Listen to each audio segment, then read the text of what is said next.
What's up, YouTube? It is your boy JB, and we are here today with 3 videos.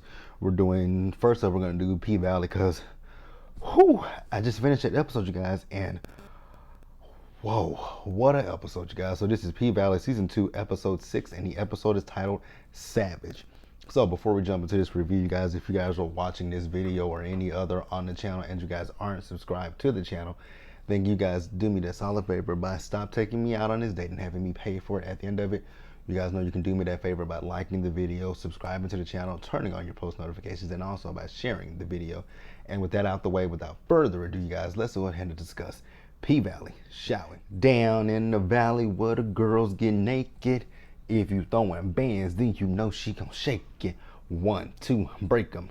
3, 4, break 'em. These niggas grind hard, but these bitches grind harder. Climbing up to pole just to get out the bottle. The crowd below, stay ready for the show. The pimps, we make ballin' on the sky look easy. Look at my bitches, gangster walking on the ceiling. Green on the floor. Okay, I'm done. So yeah, you guys, this episode, wow, can we say heavy? I told you guys for weeks that we've been foreshadowing death, and I actually got the death right. I got the death right, but I didn't get it right in how it was gonna happen. Jesus. So we start the episode out and we open up with, "Oh yeah, ladies, pop your pussy like this. Shake your body, don't stop, don't miss. Oh yeah, ladies, pop your pussy like this. Shake your body, don't stop, don't miss. Just do it, do it, do it, do it, do it. Now lick it good, suck this pussy." Just, I was like, okay, Kaya, my neck and my back. So what we have going on? Big Bone and Diamond, baby, he actually first he was going down, he was downtown on Miss Big Bone. Then him and Big Bone, they started getting into it. I was like, oh, okay, I see you, Miracle and Tyler Lepley. I see y'all. Is that what y'all really? Cause y'all know she's pregnant, and I'm like, okay. So while he's having sex with her, he ain't picturing Big Bone. Baby, he is picturing Keyshawn. I was like, oh, Keyshawn. Now you guys tell me, did she say come in me? I was like, oh my God, not come in me. So he gets to the point of climax and he has a condom on, so he lets it out in the condom. She's like, I'm tired of you coming in that condom. I want it in my mouth. I was like, oh, okay. Let us know how you really feel. So then, he gets up, he goes to the bathroom, and then she is walking through his place, and she notices, you guys know he's into the hoodoo stuff, so she notices that she was getting ready to touch something. He told her not to touch it unless you want some bad stuff to happen to you. So then he got a message about doing security at the Spades party, and she asked him, so why are you not doing security at the Pink anymore? Is it because you tried to save some hoe who wasn't ready to be saved? He said, how you know about that? She says, because your eyes told me that, because when we be doing it, your eyes are always closed, and I want to see them hazel eyes. I was like, okay, girl.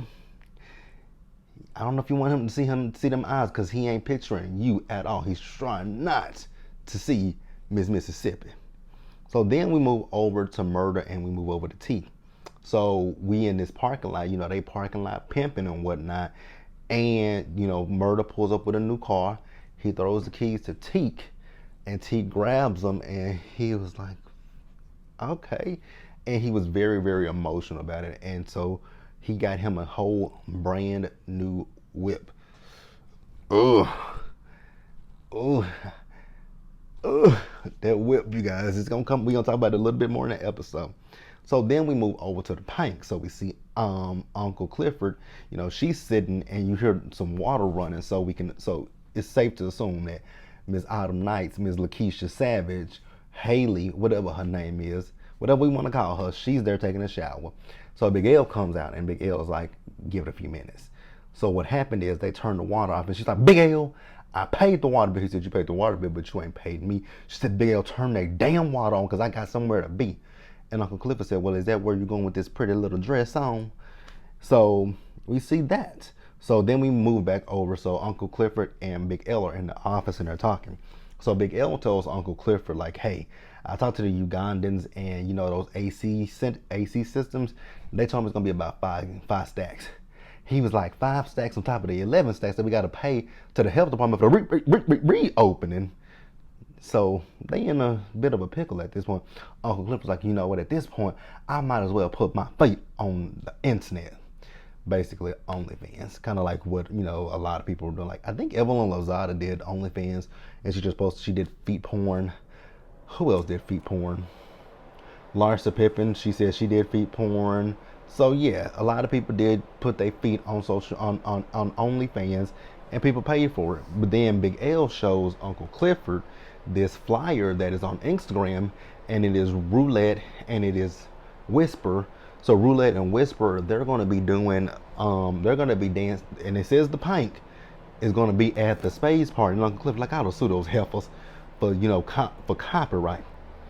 And Big L's like, shit, Uncle Clifford, you might as well join them. And I agree, but how can you? I mean, well, I guess you could utilize OnlyFans to strip. I guess you could utilize it as because you can have your tiers. You see a little ass, see a little tits. I don't know. You could use it however you see fit. But I'm gonna pause here, you guys. And we're gonna move forward. All right, guys. So next up, we are at the barbershop. So we see Big T. He getting a haircut, and they're talking about the fact that Rome has died. Now they don't know how Rome died, because the barber's like, did he have a Rona? He's like, the blogs don't say. He says, no, the blogs don't really say. So then Murder got a call from Keyshawn. He's like, hey girl, I've been trying to hit you up. What's going on? So he walks outside, and she tells him, that Rome tried it, and she has the babies with her. He was like, what do you mean? And then she said, he tried it. He was like, oh, well, it's a good thing he ain't here no more, huh? So then, she says, and also I told Wody that, he knew about you. She was like, what do you mean? She said, he knew about you. So everything is clicking to Murder at this point. So then in the barbershop, the barber said something. I was like, I was right. I'm like, it's coming, and it's coming in this episode. I can feel it. At that point when he said it, I was like, I can feel it. It is definitely 100% coming, because the barber told Teak that he was casket sharp. I was like, oh shit, bitch. Famous last words. So I was like, yep, somebody. I'm like, the foreshadowing. It's been very strong. The foreshadowing of death has been very strong this season so far, because I mean, let's think about everything that's happened. That game that they keep playing, where you wink and the person has to, then unlive themselves. Then the hearse, them riding around in the hearse, and Wody when he was laying in that casket. So yeah, death has been foreshadowed for quite a few episodes. Damn, you guys, we're on episode 6, so we probably got we only got a few more episodes left this season. Damn, I just thought about that. We are on episode 6, so we probably got 4 more episodes left until the finale. I think we got 4 more episodes left. This season has been, despite a little bit of hiccups with this season, it's been really good, and I've really enjoyed it. So Derek comes in to the room where Keyshawn is, and he asks her who's on the phone, and she tells him it's Murder. And, he's telling her, he got some leads that he's going to follow up on as far as jobs. You little punk, you ain't getting it. So then we see Teak and Murder. So Teak is asking Murder actually Murder asking Teak what he planning on doing for the day, because he ain't got nothing to do since the tour is over. So, Teak telling him what he gonna do. He's like, can I roll with you? He was like, because I ain't got nothing else to do unless you don't want me to roll with you. But Teak says, hop on in and let's go. Oh. So then we move over to Mercedes. So Mercedes goes over to Shell's crib, and she got some food that she brought for Shell and Terica. She asks Shell, where's Terica? She says Terica is with somebody, with a friend. And Mercedes says a friend's name. She's like, who is that? Never mind. She says, I brought y'all some groceries. So Mercedes goes into the house, and she goes to the refrigerator, and the refrigerator was completely empty. But then I don't know what that was on. I don't know if that was an onion, if that was an apple. I don't know what it was. Whatever the hell it was spoiled. So Mercedes took it out the refrigerator. She went to put it in the trash can, but then when she lifted the trash can up, you see nothing but empty wine bottles. And Mercedes was like, you know what, Shell, we can get you some help. And Shell was like, only thing you can help me with is getting a job. And I don't mean one on that pole. I'm like, yeah, you're trying to be judgmental, but at least this, you judging her for what she do, but she making money. Your ass is sitting at home every day getting drunk. And I know that this is the beginning of the pandemic, and a lot of people were, that was a trying time. I didn't drink in the, I'm a social drinker, but I know in the beginning of the pandemic, I had my job when I was working at State Farm. I had my job, but I was depressed. I was like really depressed because with that job, I didn't know, every day we were going to work.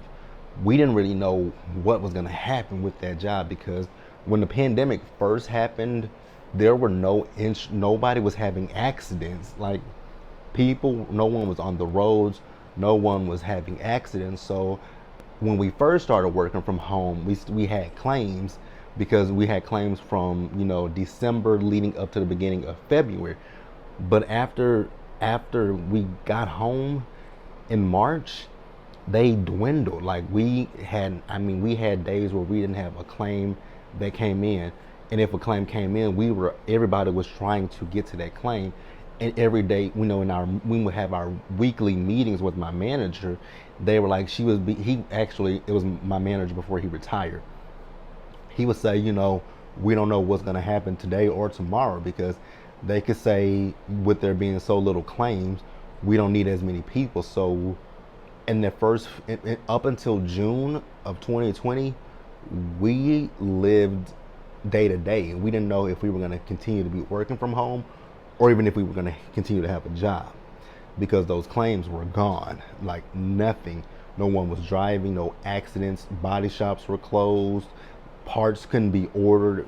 Like it was just a lot of stuff that was going on that it was just very, very difficult at that time. So I get where Shell's coming from, but girl, and I know a lot of people in the pandemic, they found other ways to make money.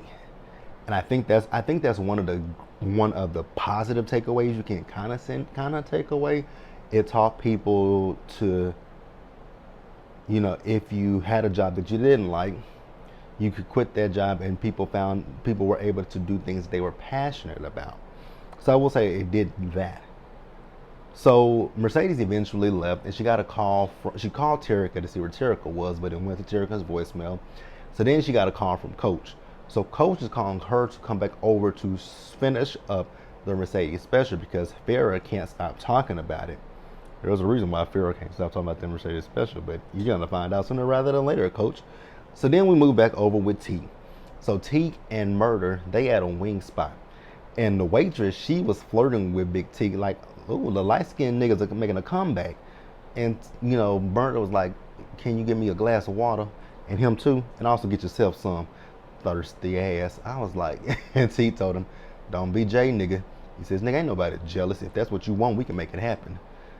So I was kind of confused when they were talking, but I think the conversation that they were having is about their first date when they were in prison, because T said that the guard came and got him and took him to a room. He thought that the guard was going,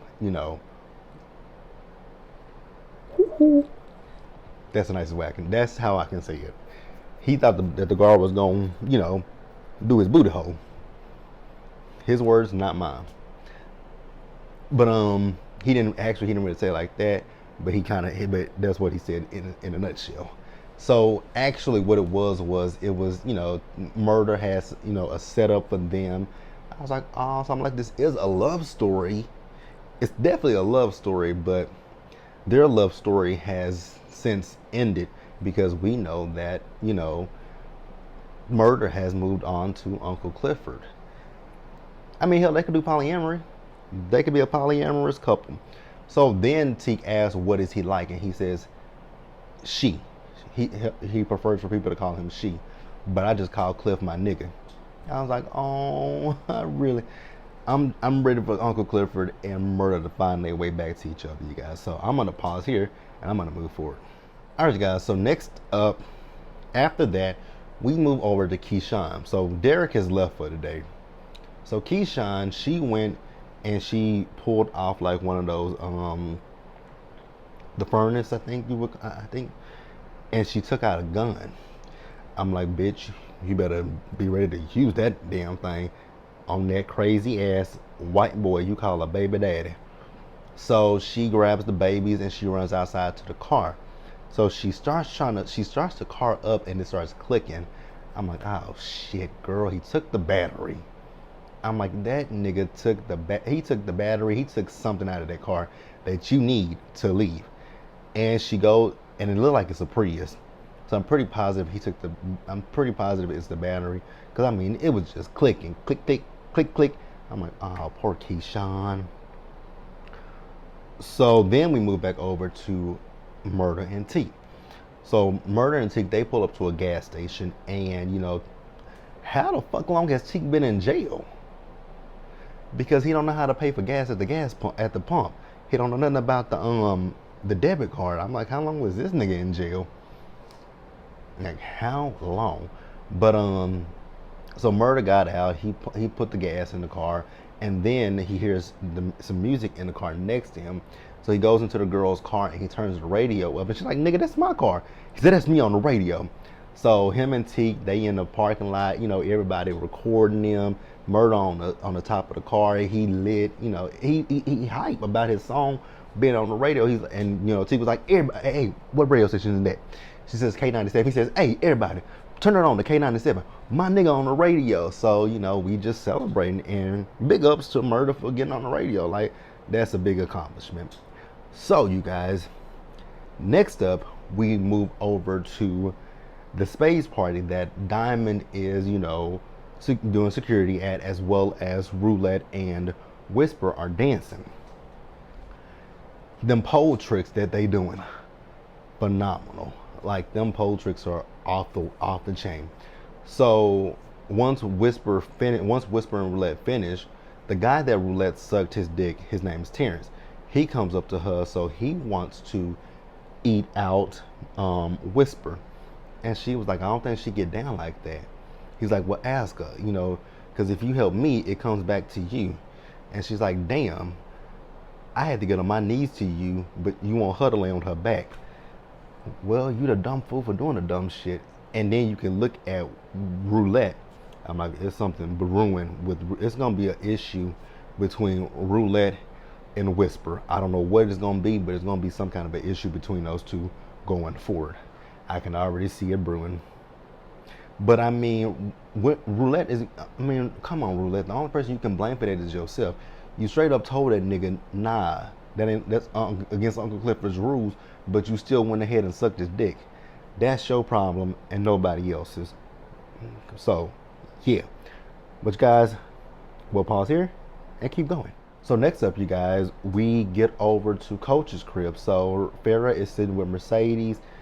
Coach is none the wiser of what's going on. So Farrah, she starts touching Mercedes. She was like, "You gotta stop." And she was like, "Girl, Coach can't hear us. He got that blender going, mixing that shit, thinking it helps him with sex. Girl, all it is some alcohol, some Viagra." I'm like, so Coach can't get his dick on hard. Poor Coach. So Mercedes tells her that they need to act like nothing ever happened between them. She's like, "What you talking about?" My girl. So then we move over to Autumn. So Autumn, she pulls up to this masquerade ball where Andre is announcing his run for governor. He's telling them, how he wants to do what his goddaddy was trying to do by bringing the casino to Chucalissa. So that's what he wants to do. I'm like, oh, so you want to be a grimy motherfucker just like your goddaddy. Gotcha. So then Autumn asked Andre a question. He answered the question. Corbin, I don't understand what Corbin's issue is with Autumn. Like, he has a hard-on for her. He asked her what the hell is she doing here. Then Andre says, whatever games you playing, this ain't the time and this ain't the place. Well, obviously it is for her. So then we move back over to Coach. So Coach, he with Mercedes, And if you listen to him with Mercedes, those moans, they weren't, she was, it kind of feels like she was just, doing it to pacify him.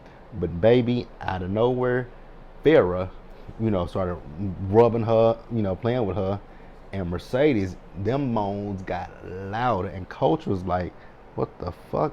So he stopped and Mercedes climaxed. And then Coach got pissed off because he says, y'all both been cheating on me. I'm like, y'all both been cheating on me. ain't this some nigga shit, right? Like, this is the thing when it comes to dudes. Like, men, it's the fantasy of two women having sex. But then the minute that the women are more into each other than they are the man, that's when that ego gets hit. And that's what happened with Coach. His ego got hit really hard. And he was like, we've been together for 19 years and you ain't never thought about pussy until now. And she's like, you right. We have been married for 19 years and you didn't know that I like pussy just as much as you do. Probably, if not more than you. I was like, oh, come on, Farrah. I wish Farrah, I don't know what it is with Farrah. I don't know if it's because, he got pissed off at Mercedes. He talking about Mercedes has turned his wife out. No, not the case.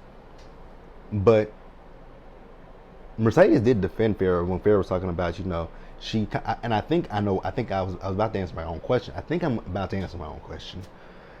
With Farrah and Coach, because we know Farrah photography, I think what it is because Coach has money, and I'm not saying she's a gold digger because he called Mercedes a gold digger, but I'm not saying that she was a gold digger. I'm saying, because I was about to say something, but I'm going to preference it by saying I don't think she's a gold digger.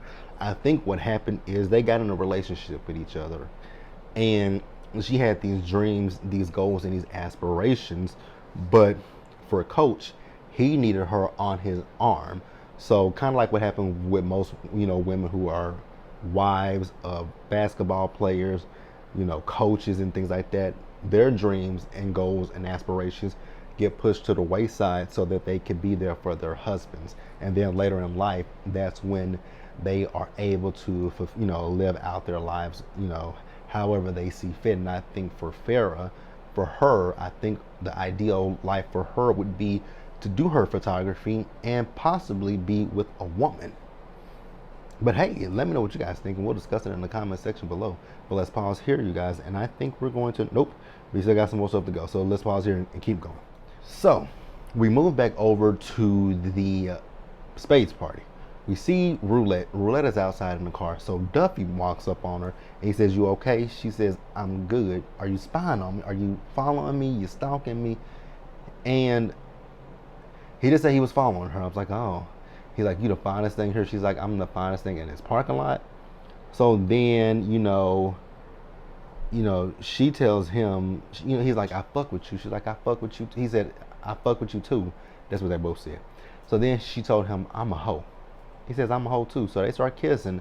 I was like, oh, okay.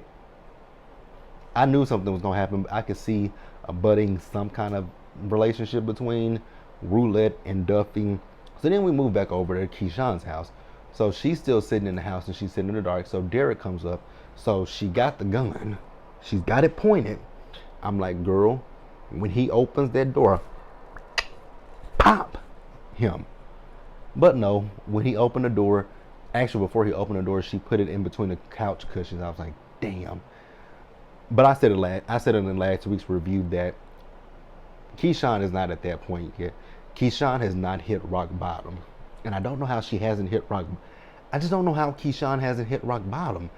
I don't know what rock bottom is going to be for her. I don't know what rock bottom would be for Keyshawn. Actually, I do know what, I do believe I know what rock bottom is for Keyshawn, but it's so dark. It's very dark. So I'm going to tell you guys what I think. I think what, since him hitting the baby wasn't her rock bottom, I think it's going to be him unliving the baby. I think that would be her rock bottom. I really believe that would be her rock bottom. Either him unliving the baby or him getting to the point that he almost unlives her. It's gonna come to that. It's gonna come to that point. I think that's what her rock bottom is going to be. I don't think, because I can tell you, her rock. She hasn't hit rock. I said it last week, and I'm saying it again this week. Keyshawn has not hit rock bottom. Bitch, I would have hit rock bottom when he hit me. You only have one. See, for me personally, you only get one chance to hit me. Actually, you don't even get one. If you're supposed to love me and care about me, how could you fix your hands to slap me, punch me, fix your feet to kick me, do anything to abuse me?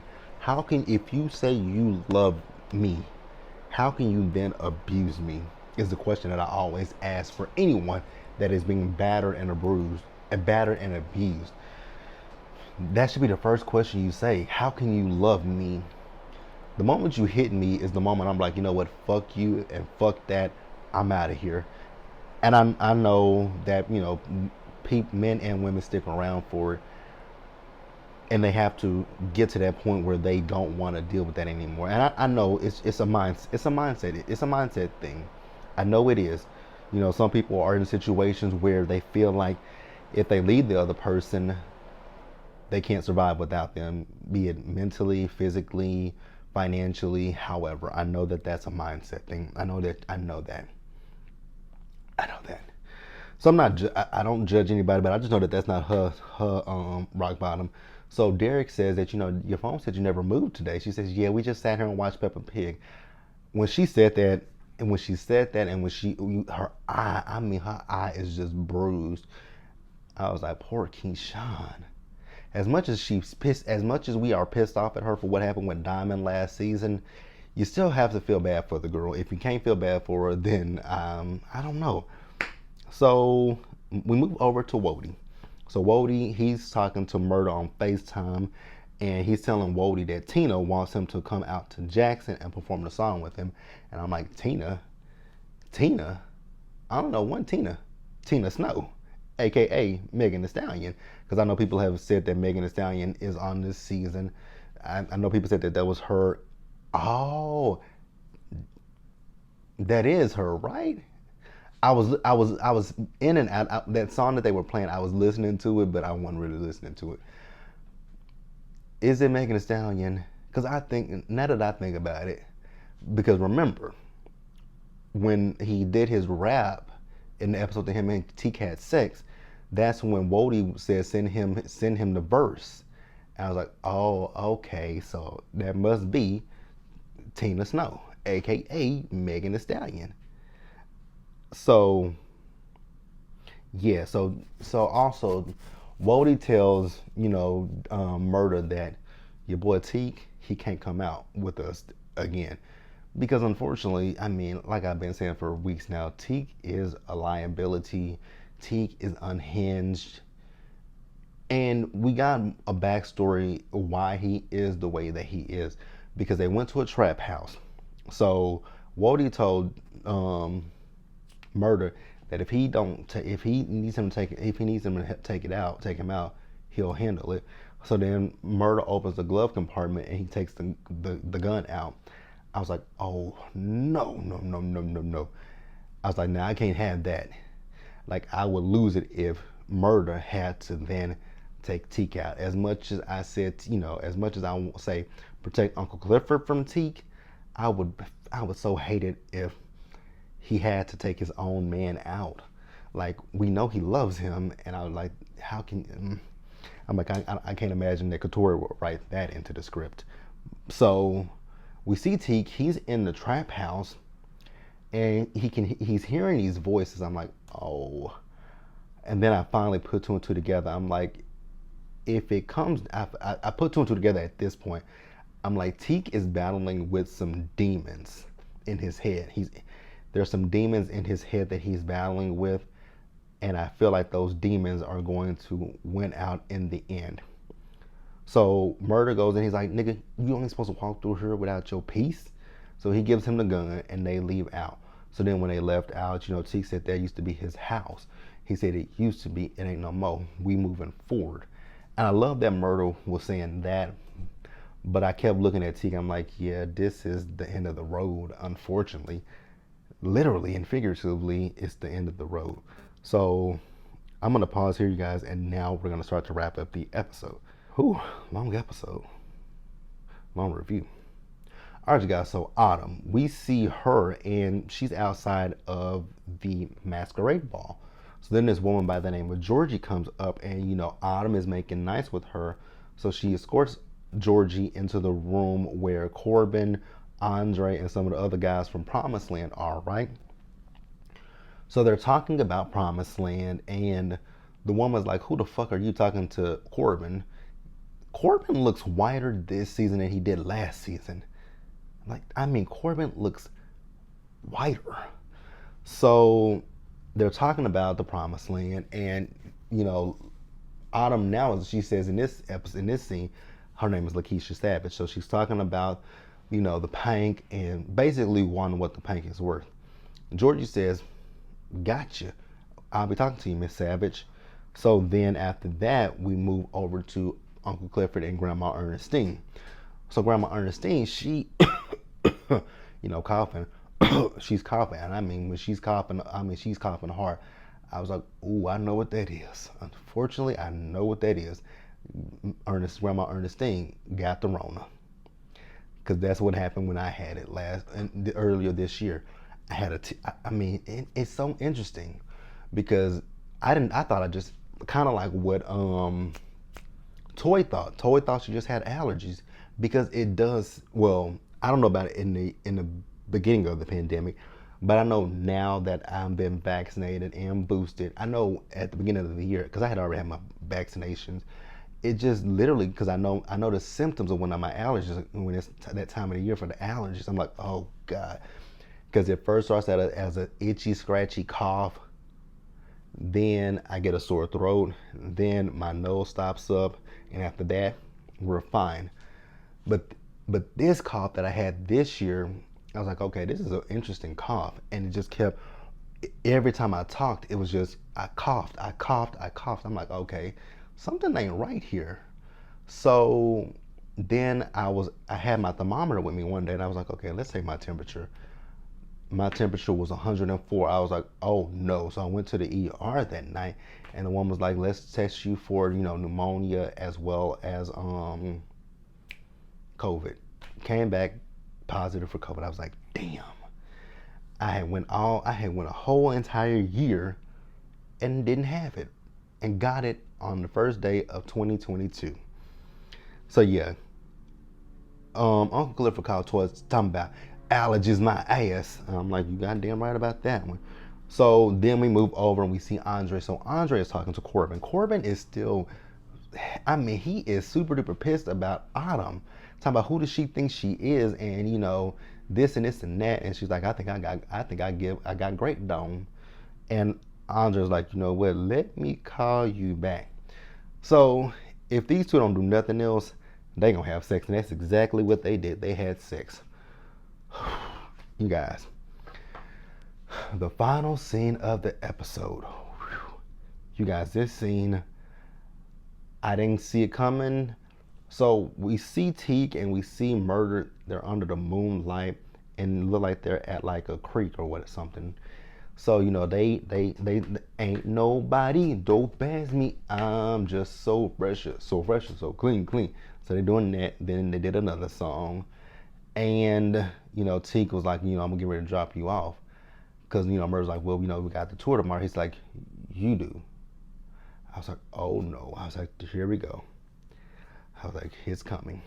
So Murder was like, nah, I'm not leaving you, nigga. So Teak went in that glove compartment, got that gun, put that gun to his head. I was like, oh no. Please don't do this. Please don't do this in front of me. Please do not do this. So Murder was just trying to beg and plead with Teak, and it broke my heart to see that. I was like, damn. And then we learned about Big Teak. And I was right. He was battling some demons, and the demon that he was battling is a terrible demon. So his mother, she had his two sisters, his brother, and him. So she had 4 kids. But what happened is, and I don't, maybe the mother had a mental disability, mental health problem, because it sounds like maybe she might have been, the way when he said it, it sounded like she might have been schizophrenic. It sounded like she might have been schizophrenic, but she unlived 3 of her kids, and he was the only one that survived the night in question. I was like, oh man, and I'm like, so he's lived with this his entire life? That's terrible. So, again, Murder told him he wasn't leaving, and he was going to stay there until the end. I was like, I don't know about that one. I mean, that's love, but oof. And then the camera came out of the car with them, and boom, you see the light from the gun. I was like, oh my God. And then you see Murder. He gets out the car. He has on a white jumpsuit, tracksuit, and there's just blood on the bottom of it. It's like from his waist on down. I was like, oh my God. Okay. So then we wrap up the episode. We see Mercedes. So Mercedes, she's at home. She gets a knock at the door. Who is at the door? It's Terica. And she tells Terica to come in, and Terica is just boo-hoo crying. And Mercedes is like, what's going on? And Terica hands her a pregnancy test. And Terica is pregnant. So basically the sins of the mother are following the daughter. I was like, oh no. Then, to really wrap up the episode, we see Grandma Ernestine. I was like, girl, please don't do. I'm like, Tori, girl, you're not ready to tea. Do not do anything, Grandma Ernestine, because Grandma Ernestine, she is coughing up her lungs. So she goes to the door because there was a knock at the door, and she didn't see nobody was there at first. But then you see little Murder. He comes up. Uncle Clifford comes out. He says, I'm not okay. He says, I'm not okay. And Uncle Clifford just embraced little Murder.